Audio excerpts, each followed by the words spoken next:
Friends, सी language सीखने की series में आज हम देख रहे हैं हमारा लेक्चर 25, जिसमें हम सीखेंगे कैसे फाइल में राइटिंग करते हैं, यानी writing in a file in C language.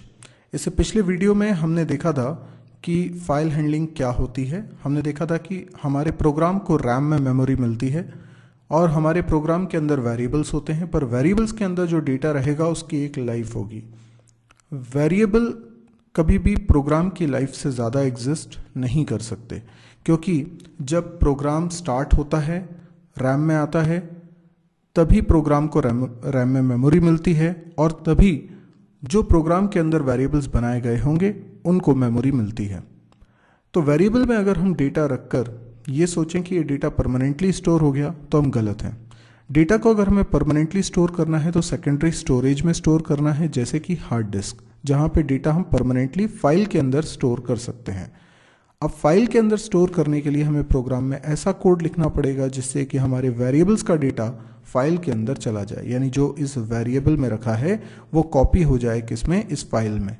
उससे क्या होगा, हमारा प्रोग्राम अगर एंड भी हो जाएगा तो ये वेरिएबल डिस्ट्रॉय हो जाए, कोई दिक्कत नहीं है, हमारा डेटा हम पहले ही फाइल के अंदर रख चुके हैं। अब कभी दोबारा अगर प्रोग्राम स्टार्ट करेंगे और हम चाहेंगे कि इस फाइल का कंटेंट वापस से इस वेरिएबल में आ जाए तो ऐसा हम कर सकते हैं। देखने वाले को ऐसा लगेगा कि इस वेरिएबल में ये डेटा हमेशा से थे और वेरिएबल कभी डिस्ट्रॉय हुआ ही नहीं था, जबकि सच्चाई ये नहीं है। इसके लिए हमने पढ़ा था एक फाइल नाम का डेटा टाइप बना हुआ है पहले से, जो stdio.h हेडर फाइल के अंदर डिक्लेयर्ड है। तो ये जो स्ट्रक्चर पहले से बना हुआ है इसका नाम है फाइल। हम इसे फाइल नाम से पहचानेंगे। हालांकि हमें इसकी बहुत डिटेल में अभी जाने की ज़रूरत नहीं है। हम अभी एक पहला प्रोग्राम बनाते हैं। बहुत सारी छोटी छोटी चीज़ें फाइल हैंडलिंग में मुझे आपको बतानी है, पर मैं सीधे पहले आपको एक प्रोग्राम बनवाना चाहता हूं जिसमें कि हम फाइल के अंदर कंटेंट राइट करें। उसके बाद हम ये बारीक से बारीक कॉन्सेप्ट्स भी आगे के लेक्चर्स में कवर करेंगे। तो सबसे पहले हम एक प्रोग्राम बनाना चाहते हैं जिसमें हम पहले तो हम दो प्रोग्राम है। पहले तो हम क्या करेंगे, हेलो स्टूडेंट एक स्ट्रिंग है जिसको हम फाइल के अंदर लिखना चाहेंगे। फिर दूसरा प्रोग्राम बनाएंगे जिसमें हम यूज़र से डेटा लेंगे और वो फाइल के अंदर स्टोर करेंगे। तो आइए स्टार्ट करते हैं प्रोग्राम बनाने के लिए सबसे पहले मैं नई फाइल ओपन करता हूँ। इस एम्प्टी फाइल को सेव करते हुए मैं इसका नाम कर देता हूँ file1.c। file1.c। अभी इस नाम की कोई फाइल पहले से एग्जिस्ट नहीं करती है। देखिए, अब इस प्रोग्राम में सबसे पहले तो मैं हेडर फाइल इंक्लूड करूंगा stdio.h। ये हेडर फाइल के अंदर फाइल से रिलेटेड बहुत सारे फंक्शंस हैं जो डिक्लेयर्ड हैं, और सबसे बड़ी बात फाइल डेटा टाइप भी डिक्लेयर्ड है। यहाँ पर अब मैं मेन फंक्शन बना रहा हूँ और मेन फंक्शन के अंदर मैं फाइल के अंदर राइटिंग करने का कोड करना चाहता हूँ। तो मैं फाइल डेटा टाइप का इस्तेमाल करूँगा और इसका बनाऊँगा एक पॉइंटर। नाम रख लेते हैं fp। fp is file pointer. अब हम समझते हैं कि हमने ये किया क्या है, ये फाइल पॉइंटर हमने क्यों बनाया हुआ है। तो देखिए, ये है हमारी रैम और ये है हमारी हार्ड डिस्क। हमको क्या करना है, जब भी हमारा प्रोग्राम स्टार्ट होगा वो रैम में कुछ मेमोरी ले लेगा। लेट्स से ये हमारे प्रोग्राम की मेमोरी है। अब इस मेमोरी के अंदर हमने एक पॉइंटर वेरिएबल बनाया है जिसका नाम हमने रखा है fp। ये एक फाइल पॉइंटर है, फाइल टाइप का है। तो अब ज़रूरत क्या है, फाइल टाइप के एक वेरिएबल के बनने की। यहां पर मान लीजिए एक फाइल है, चाहे वो पहले से बनी हो चाहे अभी हमको बनानी हो। अभी आप सपोज कर लीजिए एक फाइल है, फाइल का नाम हम कुछ रख लेते हैं, फाइल का नाम रख लेते हैं f1.txt।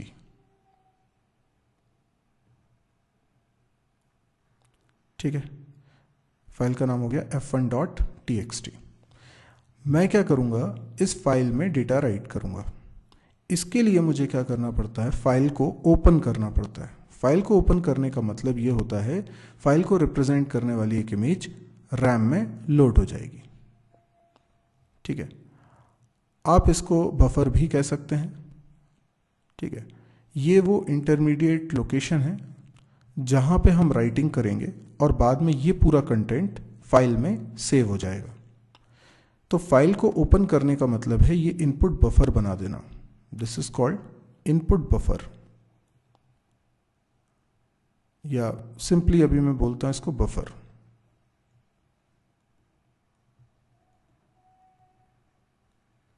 ठीक है, तो हमें राइटिंग यहां करनी है, पर इसमें राइटिंग करने के लिए हमारे पास होना चाहिए एक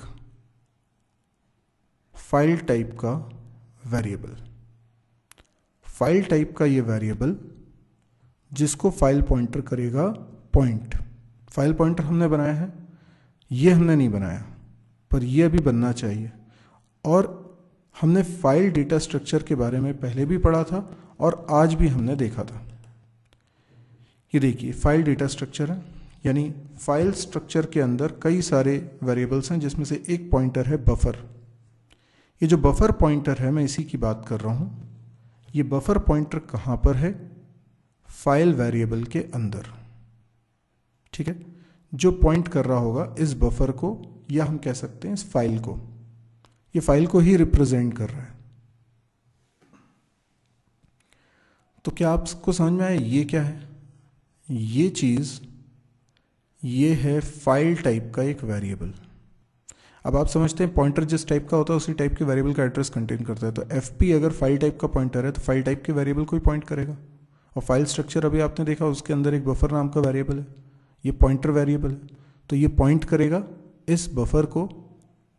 अब मैं जो भी राइटिंग करूंगा ना, यहां राइटिंग करूंगा, और जब बफर फुल हो जाएगा तो ये डेटा कहां चला जाएगा? ये डेटा चल जाएगा फाइल में। बफर अगर फुल नहीं भी हुआ है तो फाइल को जब हम क्लोज करेंगे, क्लोज ऑपरेशन हम परफॉर्म करेंगे, तो ये पूरा का पूरा डेटा फाइल में हो जाएगा स्टोर। अब जरा हम कोडिंग देखते हैं कि ये कैसे बनेगा। हमें सबसे पहले तो क्या बनाना है? इस फाइल को ओपन करना है, मतलब ये बफर बनाना है, और इस बफर को पॉइंट करने के लिए पहले हमें फाइल टाइप का वेरिएबल बनाना है, उसके अंदर ये पॉइंटर इसको पॉइंट कर लेगा। पर इतना सब आपको हेडेक लेने की जरूरत नहीं है। आपको एक छोटा सा काम करना है।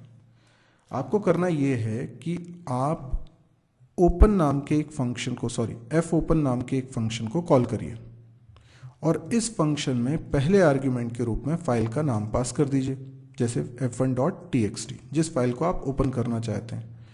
और इसमें फाइल ओपनिंग मोड्स आप बता दीजिए। फाइल ओपनिंग मोड्स मैं अपने अगले लेक्चर में कवर करूंगा, आप अभी इसकी टेंशन मत लीजिए। अभी आप सिंपली समझ लीजिए कि मैंने 2 स्ट्रिंग इस फंक्शन में पास करी हैं। पहली स्ट्रिंग फाइल का नाम है, दूसरी स्ट्रिंग फाइल के ओपनिंग मोड्स में से एक लिखा है मैंने। सारे फाइल ओपनिंग मोड्स स्ट्रिंग के रूप में रिप्रेजेंट होते हैं, जैसे कि डबल कोट्स में मैंने W लिखा है, ये राइट मोड कहलाता है। लेकिन बाकी के मोड्स हम अगली क्लास में, अगले वीडियो में डिस्कस करेंगे। अभी एफ ओपन फंक्शन ने क्या किया? एफ ओपन फंक्शन ने न केवल इस फाइल को रिप्रेजेंट करने वाले बफर को बनाया, बल्कि फाइल टाइप के वेरिएबल को भी बनाया, जिसके अंदर बफर पॉइंटर ने इसको पॉइंट भी किया। यानी ये सारा जो काम हो रहा है ये किसने कर दिया? एफ ओपन फंक्शन ने। और बदले में क्या रिटर्न किया? एड्रेस। किसका? एड्रेस रिटर्न किया इस बफर का, इस फाइल का। ठीक है, ये फाइल टाइप के वेरिएबल का एड्रेस रिटर्न किया एफ ओपन ने। तो एफ ओपन ने ये भी बनाया था और ये भी बनाया था, दोनों काम करे थे। तो ये अगर रिटर्न कर रहा है तो इसको रखूं किस में? ऑब्वियसली एफपी में। एफपी क्या है? File pointer. ठीक है, अब फाइल पॉइंटर के थ्रू सब कुछ एक्सेस हो जाएगा। अगर फाइल एग्जिस्ट नहीं करती है तो नई फाइल f1 नाम की क्रिएट हो जाएगी और फिर ओपन हो जाएगी। एग्जिस्ट करती है तो वही फाइल ओपन हो जाएगी जिसका नाम f1.txt, लेकिन उसके अंदर का पूरा कंटेंट पहले इरेज हो जाएगा। ये क्यों होता है? ये फाइल ओपनिंग मोड्स पे डिपेंड करता है, जिसके बारे में मैं आपको नेक्स्ट वीडियो में बताने वाला हूँ। अब हमारे पास फाइल पॉइंटर के अंदर फाइल टाइप के वेरिएबल को पॉइंट करने के लिए एड्रेस रखा हुआ। अब मुझे क्या करना है? मुझे सिर्फ ये करना है कि चेक करूं कि कहीं फाइल ओपन हो पाई है या नहीं हो पाई है। अगर फाइल ओपन नहीं हो पाई है किसी भी कारण से तो एफपी में आ गया होगा नल। तो यदि मैं ये चेक कर लूं कि एफपी में नल है क्या, अगर एफपी में नल है तो इसका मतलब है फाइल ओपन नहीं हो पाई है। तो तो हम प्रिंट करा दें फाइल कैन नॉट ओपन, जो भी रीज़न, और यहाँ पर लिख देते हैं एग्जिट 1। एग्जिट एक प्री डिफाइंड फंक्शन है, ये प्रोग्राम को टर्मिनेट करेगा। 1 इंडिकेट कर रहा है इसमें कि एबनॉर्मल टर्मिनेशन है, कुछ प्रॉब्लम की वजह से हमने इस प्रोग्राम को टर्मिनेट कराया है। अगर इफ़ कंडीशन ट्रू हो जाती है तो एग्जिट हो जाएगा, प्रोग्राम एंड हो जाएगा, और इफ़ कंडीशन अगर ट्रू नहीं होती तभी आप इफ़ ब्लॉक के बाहर आ पाओगे। तो यहाँ पर अब मुझे फाइल में राइटिंग परफॉर्म करनी है, तो मैं सिंपली एक फंक्शन को यूज़ करता हूँ। सबसे पहले मैं क्या कंटेंट राइट करना चाहता हूँ वो कैर टाइप के एक एरे के अंदर रख लेता हूँ। मैंने रखा हेलो स्टूडेंट्स, यही हमको राइट करना था। इसके बाद हमने लिखा एक लूप। अच्छा, लूप चलाना है, इसके लिए मेरे को एक वेरिएबल और लेना पड़ेगा, लेट्स से आई। लूप के लिए मैंने लिखा I assign 0, I less than, अच्छा आई की वैल्यू लेस देन होनी चाहिए किससे, strlen फंक्शन हम कॉल कर रहे हैं और इसमें पास कर रहे हैं s। मतलब ये जो स्ट्रिंग है हेलो स्टूडेंट्स, इसकी जो लेंथ है वो कितनी है, तो मैं काउंट कर सकता हूँ। हेलो मतलब 5 तो ये हो गए, स्पेस 6 हो गए, 7 8 9 10 11 12 13 14 14 कैरेक्टर्स हैं इसके अंदर, तो 14 आया होगा। तो 0 से 13 नहीं, 14 टाइम्स ये लूप चलेगा। इसके बाद आई को इंक्रीमेंट करते जाए और हर बार मैं fputc नाम का फंक्शन कॉल करूं जो कंटेंट को, किस कंटेंट को, si को राइट करे किस फाइल में, जो fp द्वारा हम हैंडल कर पा रहे हैं। तो देखिए ये fputc फंक्शन का हेडेक है कि वो fp का इस्तेमाल करके कैसे बफर में राइटिंग परफॉर्म करेगा। हमें सिर्फ ये करना है कि fputc को वो कैरेक्टर देना है जो हमें फाइल में राइट करवाना है। si मतलब पहले s0 फिर s1 फिर s2, क्योंकि लूप चल रहा है तो हर बार fputc एक कैरेक्टर को फाइल में राइट कर पाता है, और ये रिपीटेडली कॉल हो रहा है 14 टाइम्स, तो 14 कैरेक्टर्स राइट हो जाएंगे। और ऐसा करने के बाद हम लिखते हैं fclose फंक्शन। fclose फंक्शन के अंदर भी मुझे फाइल पॉइंटर पास करना होगा। एक बार फाइल ओपन हो जाती है तो फाइल को रिप्रेजेंट करने के लिए, हैंडल करने के लिए ये फाइल पॉइंटर ही काम आएगा। जितने भी फंक्शन हम कॉल कर रहे हैं, चाहे वो fputc हो या fclose फंक्शन हो, fp उसमें पास करना ज़रूरी है, तभी उन फंक्शन को पता चलेगा कि कौन सी फाइल की हम बात कर रहे हैं। fclose फंक्शन से क्या होता है, अगर ये जो बफर हमने अभी बनाया था, इस बफर में डेटा राइट हुआ है पर बफर अभी फुल नहीं हुआ है। देखिए जब बफर फुल हो जाता है ना, हो सकता है कि मैं बहुत सारा कंटेंट फाइल में राइट करना चाहता हूँ, बफर का साइज़ लिमिटेड होता है। तो जैसे मैं कुछ राइटिंग के लिए डेटा देता हूँ तो पहले बफर में जाता है, और बफर जैसे ही फुल हो जाता है, अभी कंटेंट और राइट करना है मेरे को लेकिन बफर फुल हो गया है, तो बफर का पूरा डेटा कहाँ चला जाता है, फाइल में।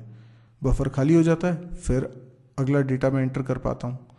एट लास्ट अगर मान लीजिए बफर में डेटा तो हमने राइट किया लेकिन बफर पूरा फुल नहीं हो पाया और हमारा काम ख़त्म हो चुका है, अब हमें और कुछ राइट नहीं कराना है, तो बफर का डेटा फोर्सफुली फाइल में राइट कराने के लिए हम क्लोज फंक्शन कॉल करते हैं। तो ये जो fclose फंक्शन है, इसके चलते ही न केवल डेटा बफर से फाइल के अंदर चला जाएगा, बल्कि ये जो बफर को मेमोरी मिली हुई है ये भी रिलीज़ हो जाएगी, ये फाइल टाइप का जो वेरिएबल बना है ये भी रिलीज़ हो जाएगा, यानी fp अब इस वेरिएबल को पॉइंट नहीं कर रहा होगा। इसी वजह से आप अब फाइल रिलेटेड ऑपरेशन इस पर परफॉर्म नहीं कर सकते एक बार fclose फंक्शन को चला दिया तो। इसके बाद मैं गेट ch लगा देता हूँ, जिसकी कोई ख़ास ज़रूरत नहीं है, लेकिन अब अगर इस प्रोग्राम को चलाऊँगा तो क्या होगा, f1.txt नाम की फ़ाइल जो कि अभी एग्जिस्ट नहीं करती है वो बन जाएगी। तो सबसे पहले तो ये f1.txt नाम की फ़ाइल कहाँ बनेगी, जब भी आप फाइल यहाँ ओपन करते हैं तो देखिए मैंने सारे कोड ब्लॉक्स प्रोग्राम्स नाम से एक फोल्डर है उसके अंदर सब कुछ सेव कर रहा हूँ, सारे प्रोग्राम जहाँ मैं सेव करता हूँ। तो ये पुराने सारे प्रोग्राम्स भी हैं। अभी आप देख सकते हैं इसमें फाइल 1.c नाम से भी मैंने बनाया होगा। ये देखिए file1.c अभी जो हम बना रहे हैं प्रोग्राम वो ये .c फाइल है। .o फाइल का मतलब होता है ऑब्जेक्ट फाइल, और .exe फाइल मतलब हमारा सॉफ्टवेयर एग्जीक्यूटेबल फाइल। तो जब मैं इसको बिल्ड करता हूँ तो ये .o फाइल और .exe फाइल बनती हैं। तो मैं अब इसको बिल्ड और रन करने वाला हूँ, और देखिएगा साथ ही साथ यहाँ पर दूसरी फाइल भी बन जाएगी जिसका नाम क्या रखा है हमने, f1.txt भी इसी फोल्डर में बनेगा। तो मैं आपको ये फोल्डर भी साथ में दिखाना चाहता हूँ और यहाँ पे रन भी करना चाहता हूँ, ठीक है।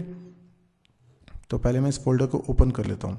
देखिए मैं दोनों आपको स्क्रीन साइमल्टेनियसली दिखाना चाहता हूँ। मैं यहाँ पे बिल्ड और रन करूँगा, और यहाँ पर देखिए ये आपको file1.c फाइल दिख रही है। अभी मैं इसको बिल्ड और रन करने वाला हूँ। ये बिल्ड एंड रन का ऑप्शन है। आप देखिएगा जैसे ही मैं इस पर क्लिक करता हूँ, आप यहाँ पर देखिएगा file1.c, ये file1.o बने और file1.exe भी बनी, और नीचे देखिए f1.txt फाइल भी बनी। आउटपुट तो स्क्रीन पे कुछ दिखने वाला नहीं है क्योंकि हमने कुछ भी स्क्रीन पे प्रिंट एफ करके आउटपुट नहीं लिया है, लेकिन एक बात कंफर्म है कि f1.txt में कंटेंट राइट हो चुका है। अभी मैं इसको प्रोग्राम को बंद कर देता हूँ और f1.txt फाइल को ओपन करता हूँ। आप देख सकते हैं f1.txt फाइल के अंदर हेलो स्टूडेंट्स राइट हो चुका है। अभी हमने जो राइटिंग परफॉर्म करी उसमें हम समझ सकते हैं कि हेलो स्टूडेंट्स राइट किया, लेकिन अगर यूज़र से एंटर कराना होता तो हम कैसे कराते। तो पहले हम यूज़र से एंटर करा लेते। जैसे हम यहाँ पर मैसेज लिखते print F enter a string, ठीक है, और जो स्ट्रिंग एंटर की जाती उसे हम पहले एस नाम के एरे में रख लेते। तो ये जो एस एरे है इसका साइज़ हम कुछ मेंशन कर देते, लेट से 100, और ये हटा देता हूँ।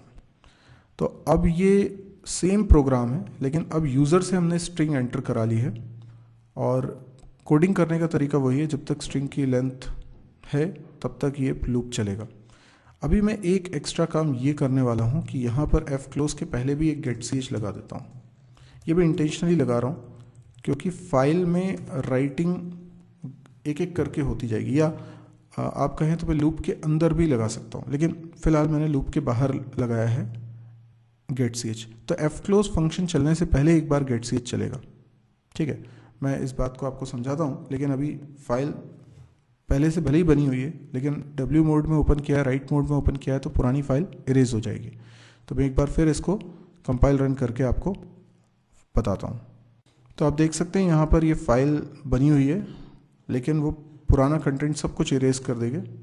मैंने इसको बिल्ड एंड रन किया तो यहाँ पर आउटपुट स्क्रीन पे आ रहा है एंटर अ स्ट्रिंग। अब मैं स्ट्रिंग एंटर कर रहा हूँ, my name is Saurabh Shukla, ठीक है।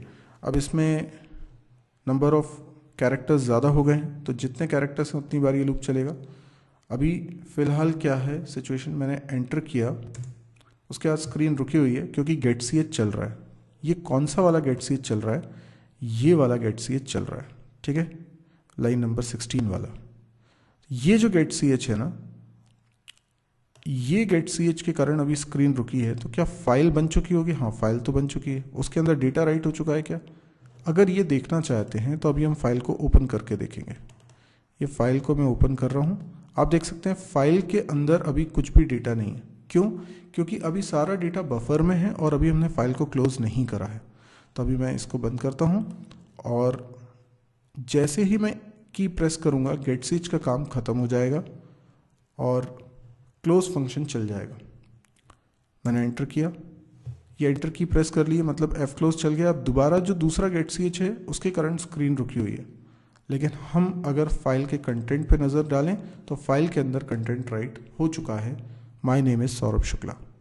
तो एफ क्लोज फंक्शन का इंपॉर्टेंस हमको यहाँ पे समझ में आ रहा है, और हमने दो प्रोग्राम्स बना लिए। एक प्रोग्राम जिसमें कि हमने हेलो स्टूडेंट्स राइट किया था, दूसरा प्रोग्राम जिसमें कि हमने यूज़र से स्ट्रिंग लेके राइट की है। हमने फंक्शन पढ़ा fputc। अभी हमें आगे की वीडियोस में रीड करना भी सीखना है और भी कई सारे फाइल से रिलेटेड फंक्शंस के बारे में पढ़ना है।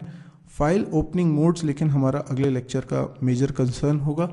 तो अगर आपको ये वीडियो पसंद आया है तो आप इसे लाइक करिए। यदि आपको ऐसा लगता है कि ये वीडियो बहुत यूज़फुल है तो आप इसे फेसबुक वॉल पे भी शेयर करिए, क्योंकि जैसे आपको ये यूज़फुल लगा है बहुत सारे लोगों की ये रिक्वायरमेंट होगी। तो सब तक हम एक भलाई का काम करें कि सब तक ये वीडियो पहुंचाए। मेरा उद्देश्य ये है कि मैं फ्री ऑफ कॉस्ट जितने ज़्यादा टेक्निकल वीडियो लेक्चर्स बना सकता हूँ मैं बनाऊँ और लोगों को फ्री ऑफ कॉस्ट प्रोवाइड करूँ, ताकि सीखने में कोई बैरियर ना हो। सबसे बड़ा बैरियर सीखने में होता है लैंग्वेज, यानी कई लोगों को इंग्लिश लैंग्वेज में वो चीज़ इतने अच्छे से समझ में नहीं आती जितने वो हिंदी में कंफर्टेबल है। इसीलिए मैं चाहता हूँ कि हिंदी में ये लेक्चर्स को आप जितना स्प्रेड कर सकते हैं, मेरे मिशन को इसमें बल मिलेगा, ज़्यादा से ज़्यादा लोगों तक हम पहुँचा सकेंगे। यदि आप चाहें कि बहुत सारे जो दूसरे वीडियोस मैंने अपलोड करे हैं उसकी लिस्ट आपको एक साथ मिल जाए तो आप मेरी वेबसाइट पर विजिट करिए www.mysirji.com। इस वेबसाइट को भी आप शेयर कर सकते हैं अपने फेसबुक वॉल पे। यदि आपको आप देखेंगे इस साइट को तो इसमें आपको C++, जावा, PHP, DBMS, data structure, programming exercise, ये सारे वीडियोस मिलने वाले हैं इन सभी पर। और मैं डेली उसमें एक वीडियो अपलोड कर रहा हूँ अभी फ़िलहाल, और जितने वीडियोस अपलोड हो चुके हैं उसकी लिस्ट है, जो रिसेंटली अपलोड हुए हैं उसकी लिस्ट अलग है, जो अपलोड होने वाले हैं उसकी लिस्ट अलग है। तो आप इस वेबसाइट को ज़रूर विज़िट करिए और इस चैनल को ज़रूर सब्सक्राइब करिएगा, ताकि आपको जैसे ही मैं कोई वीडियो अपलोड करूं उसकी जानकारी तुरंत मिलती रहे। Thank you.